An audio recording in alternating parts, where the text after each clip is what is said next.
Hello and welcome to the annual meeting of the Global Future Councils. This is an issue briefing on creating a trusted global cryptocurrency. And I'm delighted to be joined by two excellent panelists.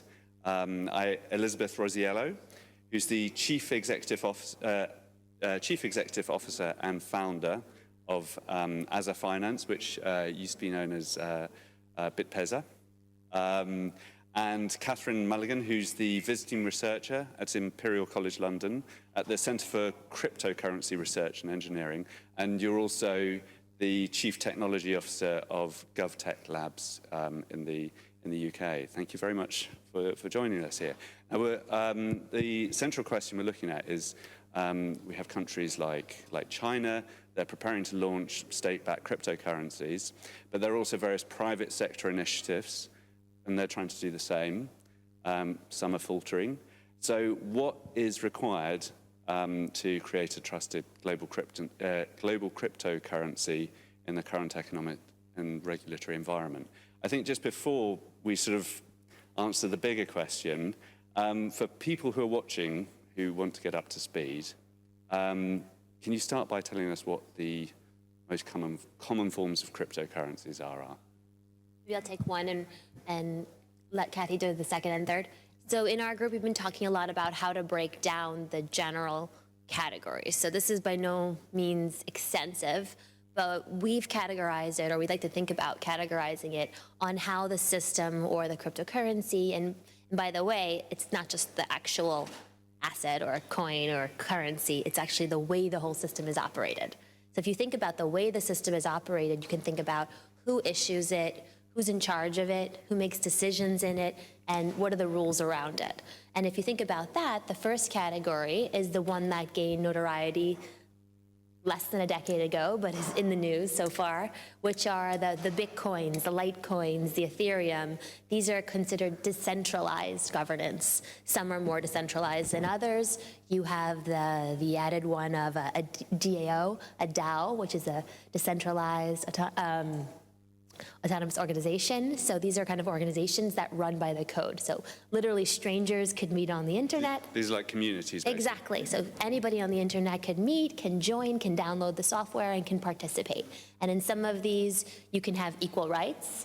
In others, you might have to have computing power to have a voting power. In others, you might have to have multiple computers, or so you can have proof of stake or proof of work, which are terms you might hear frequently. And all of these really talk about how it's governed. So if I'm an owner of this, will I be able to vote in the way that the code is developed? If I own the coin, can I decide whether it's issued, or who can own it, or how it can be owned? So we like to think about these as decentralized.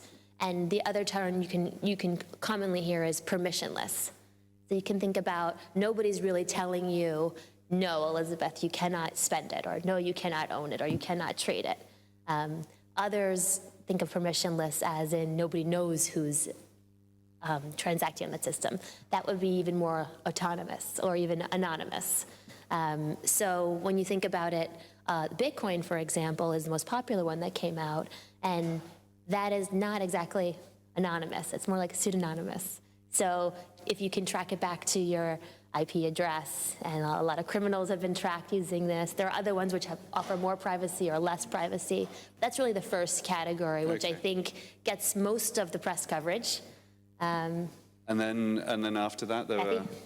Yeah, so as Elizabeth was saying, there are three basic sort of archetypes, right? We've got the first one, which are the permissionless cryptocurrencies, where nobody knows anyone, but you can transact peer-to-peer. The second type is ones we're seeing from for example, China, who are looking at creating a cryptocurrency for the renminbi. So that's a government-backed cryptocurrency. We're also seeing some interesting moves around in that space around, for example, how you could create a digital currency to replace the US dollar as the reserve. That's come, that idea has come from Mark Carney from the Bank of England. The third archetype, however, that we can think about is this idea of the corporate coin, what I call a corporate coin or a private coin, which is where a number of different private sector or non-government, basically, sector organizations get together and create a currency of their own.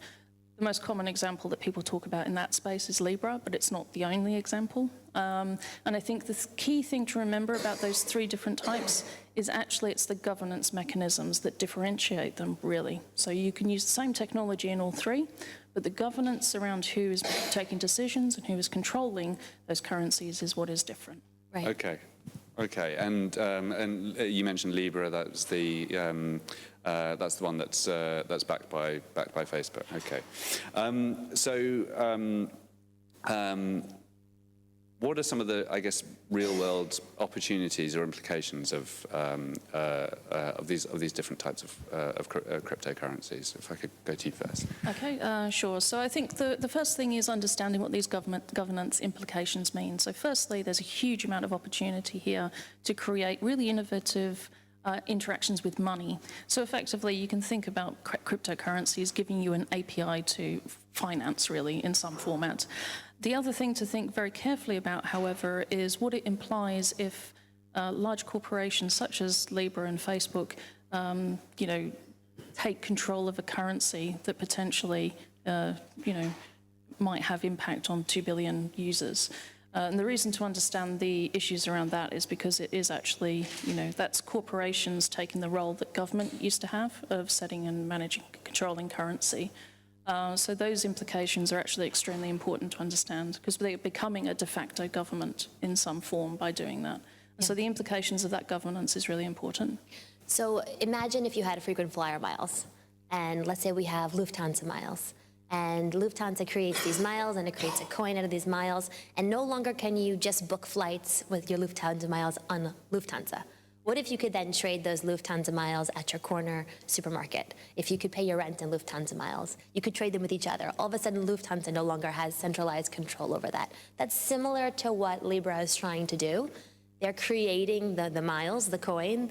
They're setting up registered agents that can trade it and make a market in it, but they're hoping that people then start to take those miles, the Libra, and trade it amongst each other. But in the end of the day, you're still dependent on the agents that it's set up. So what Kathy was alluding to is that the governance, the initial governance, is designated by whoever sets up that corporate coin. So what's the use case of that? The idea is that, well, if it gets very popular and everybody loves flying Lufthansa, then, you get to benefit from flying on the plane, using Facebook, which you already do, and then also having a really convenient brand that you trust and easy kind of distribution to kind of create value and then ease transactions between you. That's one case. When you go to the first model that I talked before about, which is more distributed, I've been living and working in the last 10 years across African markets, and when I started in East Africa, most of the banks that I was working with were part of the global de-risking event, which means that they lost their correspondent bank status.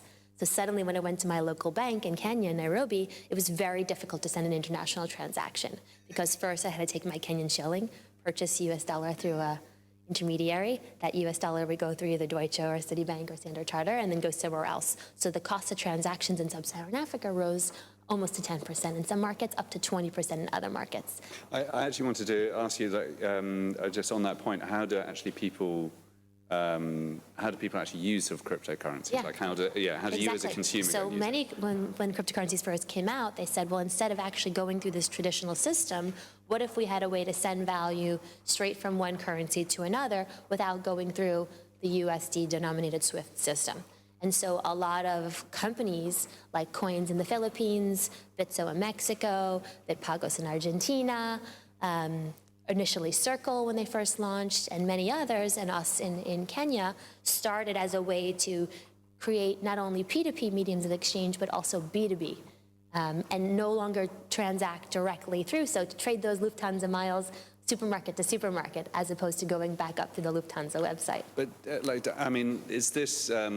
is this stable? I mean, is it Relative to what is the question? Okay. So when my largest market is the Nigerian market. So the Naira has halved twice in the last 18 months. When I trade Guinean cedis or South African rand, which every South African that I know has sold their real estate and gone elsewhere, you're talking about highly volatile currencies. A lot of the traders that work for me grew up trading the Sudanese pound. So again, relative to what? And yes, there's intraday volatility, which is scary to some, but usually the close of the day is somewhat within the range of acceptability, comparable to what? So it depends if you're trading in London or New York, it's a little bit different. I want to ask you the same. I mean, how do you create this sort of stability, this trust in the system? Because I mean, ultimately, that's why I say the systems. You know, I mean. Well, that's the point, isn't it? It's like there are multiple systems, and actually, if you look at our global markets today, it is fragmented. So exactly the problems you're facing. It's not really Global markets generally, or global Generally, markets so just in cryptocurrency? No, global Okay. markets generally. It is quite fragmented, as Elizabeth has just commented on. And, you know, the idea behind a lot of this cryptocurrency stuff is that you can really actually take control a little bit of that volatility yourself in some markets. In other markets, Sorry, you as a consumer can take control of that volatility. Yeah, you can decide whether you want to trade the Kenyan shilling or a Bitcoin that day or another thing. It's up to you to decide, as opposed to having only one option of keeping your money in a Venezuelan bank. Okay, and sorry. yeah, I was just saying, in other markets, however, it becomes a lot more volatile, right? So if you're thinking about trading Bitcoin against the US dollar or the British pound, which are relatively stable currencies, then it becomes a lot more volatile. And so, you know, I think what we're seeing really with cryptocurrency is a response to the fact that there are holes in our current system. And people are using cryptocurrencies as a way to fill some of those gaps, to actually overcome, ironically, the lack of trust in the existing system. So Exactly. But then, ironically, on the other side, we're now facing the idea of how do we create trust in a cryptocurrency, which is, you know, of which there are currently 3 different types, and under those 3 different types, there are multiple different incantations of each of those types, right? So there's a fragmented cryptocurrency market as well. So what I think it's really going to take is time, and in the developed markets, for example, what we need is the ability to actually spend cryptocurrency. So currently we can trade it, but we can't use it to pay for anything. Well, I was going to say, Really. how do you get, and I do want to hear your experience as well. How do you convince people to start using it? I mean, how do I start using it? How do consumers around the world? How do different institutions, organisations? Well, I mean, there are a lot of different institutions that actually do take some form of Bitcoin. I mean, but what's also happened is some companies have started taking Bitcoin. So some American newspapers were allowing you to pay for your subscription in Bitcoin, but then they've removed that ability, right? So I think what we're seeing here really is a global experiment. And in a lot of financial systems, we're talking about sandboxes today. Well, actually, Bitcoin is probably the world's biggest sandbox, right? It was developed and created. Sandbox being? A place you can go and test ideas outside of the normal regulatory environment without all of the issues associated with that. Yeah, just to push back a little bit. So Bitcoin is legal tender in Japan. But Japan is not Sudan. Okay, so if it's more palatable, we could talk a little bit about Japan, where you had one of the largest crises. You had the first cryptocurrencies issue there. There was a scandal with a company that had very poor governance. There was no regulatory oversight. The company collapsed. It was called Mt. Gox. It was heard around the world. And then what did the Japanese government do? They could have gone the way of Iceland and say, we're not doing that again.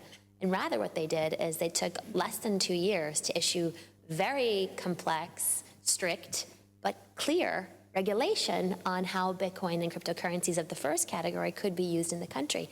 And they made it legal tender. And so now when you go to Tokyo, you see giant signs everywhere how to buy, trade, and use it. When you go into supermarkets, you can actually pay with Bitcoin. When you go into all sorts of online shops, DMM, the largest e-commerce site, it's frequently accepted. But that's just on the Japanese island. Korea as well has had a phenomenon and a lot of positive regulation. So there are countries around the world where this is taking off. Is it a global cryptocurrency? I don't think we've seen global acceptance. So that's why I think we see the corporate coins come in and say, okay, well, that sort of worked. There is demand for it, but it's not in 50 countries, it's not in 100 companies. And that's something that kind of the corporates are stepping in, seeing that opportunity from this global experiment and saying, how do we enter this and take it to the next level? And then I think even governments are coming in saying, well, how do we get involved in this technology? Maybe this is something that we should be looking at. Yeah, and I think one of the most important points is that when we saw Libra pop up, what actually happened is nearly every regulator in the world said, oh, hang on a second, because actually it took cryptocurrency to the point of being a systemic risk. Because up until that point, Mark Carney and everyone, a lot of the banks in the central banks around the world have basically said Bitcoin and other cryptocurrencies are not yet big enough to create a systemic risk.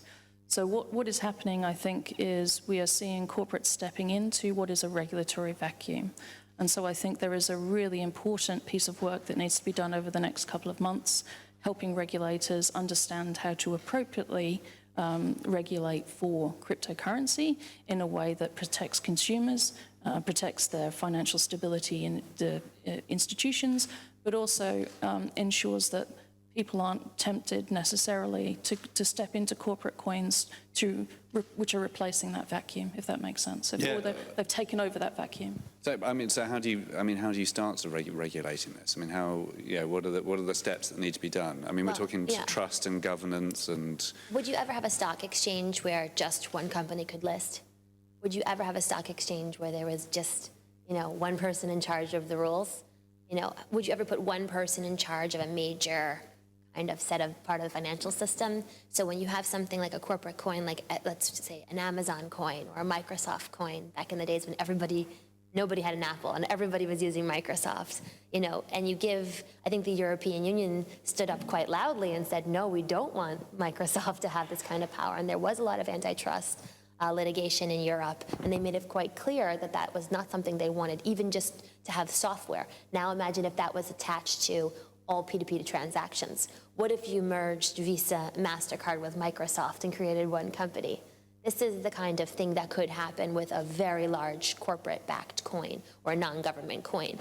So then there's some real regulatory concerns of, do we want to allow this to happen? Can we even prevent it? And what does that mean for government currencies? I mean, do we want this to happen? Where do you sort of see this regulation going? Currently, I think that's an open question. And the one good thing about Libra, I think my views on that point are pretty clear, but the one good thing about Libra is that it has pushed this discussion up to the G7, for example. So the G7 actually had cryptocurrencies on the table to discuss or understand. The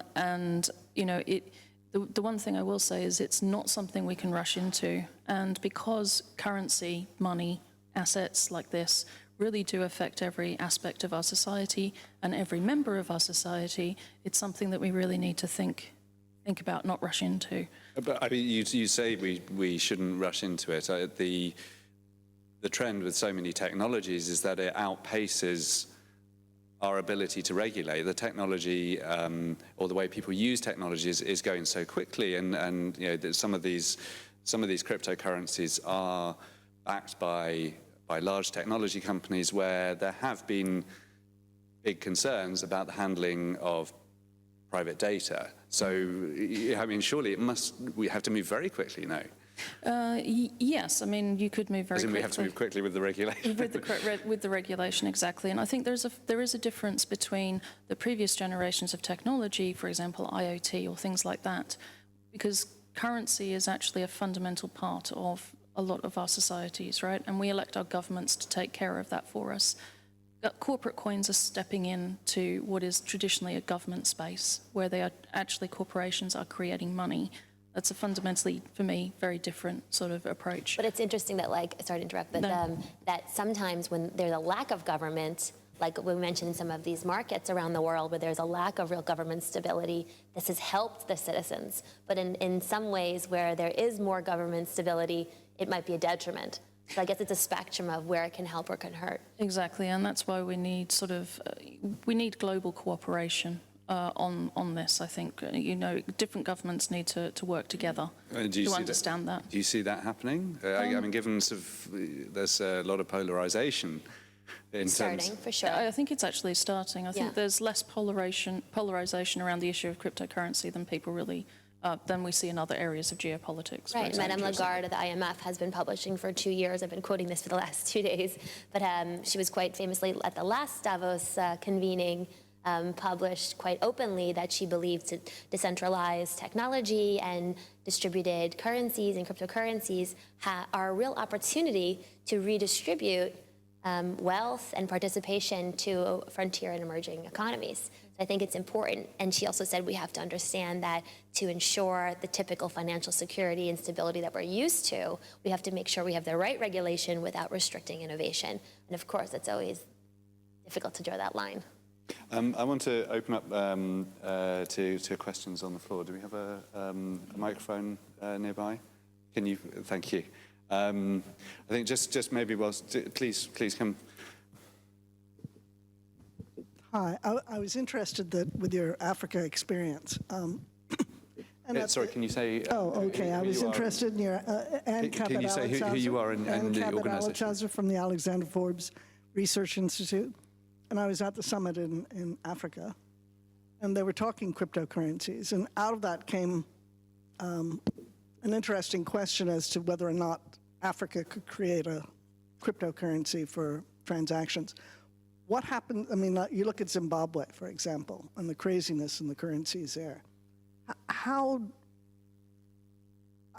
interested, what are the steps to a regulatory framework around something like that? How would that possibly work? And the big fight that came out was Trevor Manuel standing up and saying to Mthuli Ncube from Zimbabwe, why do you have to have your own currency? Which is an interesting question.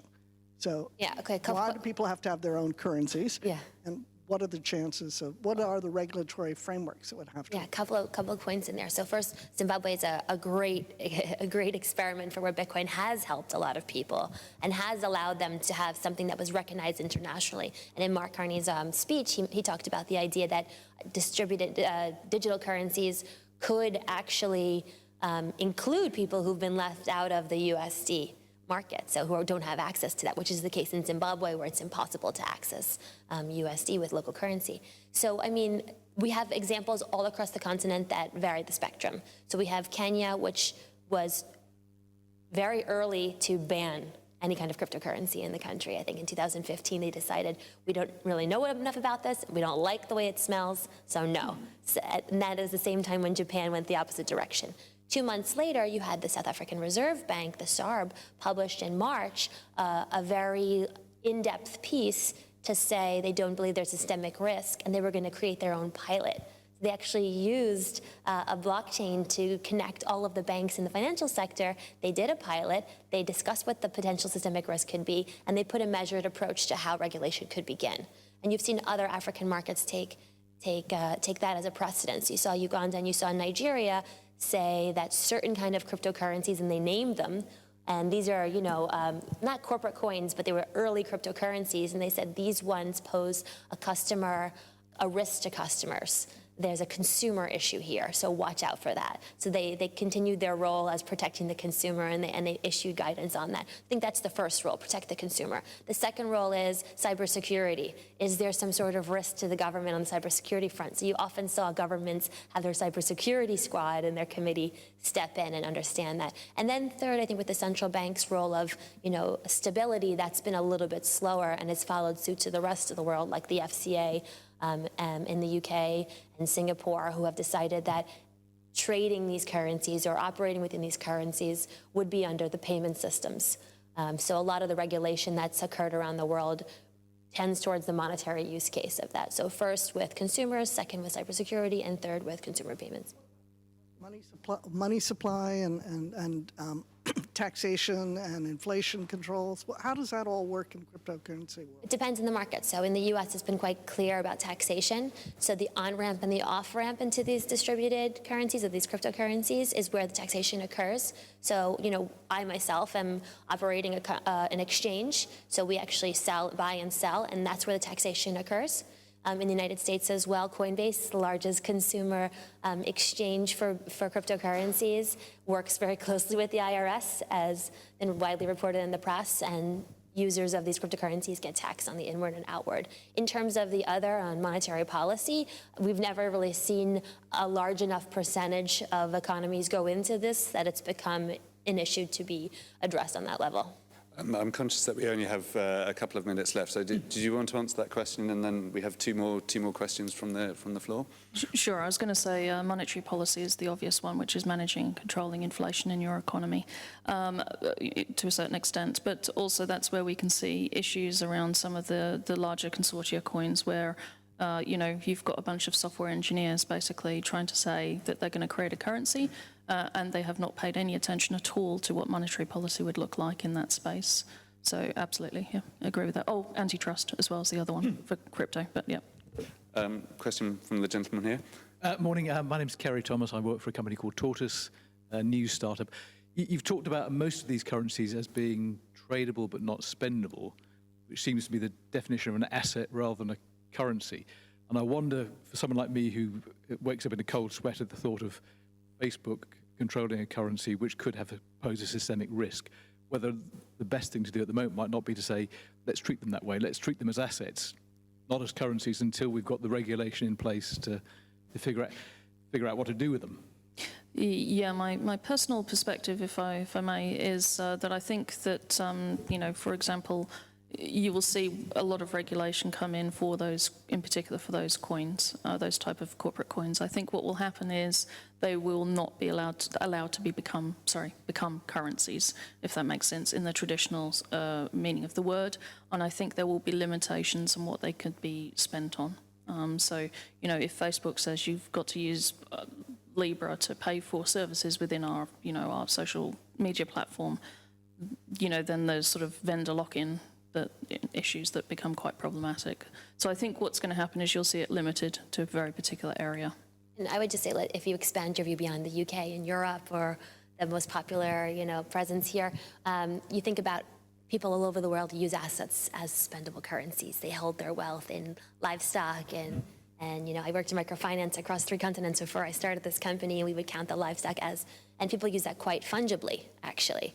And so, there are a subset of people who are in the north of the equator who find it interesting. Maybe it's privacy, people who are very interested in privacy. Maybe it's youth who can't get bank accounts, who are playing video games, and don't diminish it. It's a gigantic market, and it's a consumer base that's growing. So I think there are people that do find it spendable. Whether it's the average person you read about in a Western country, no.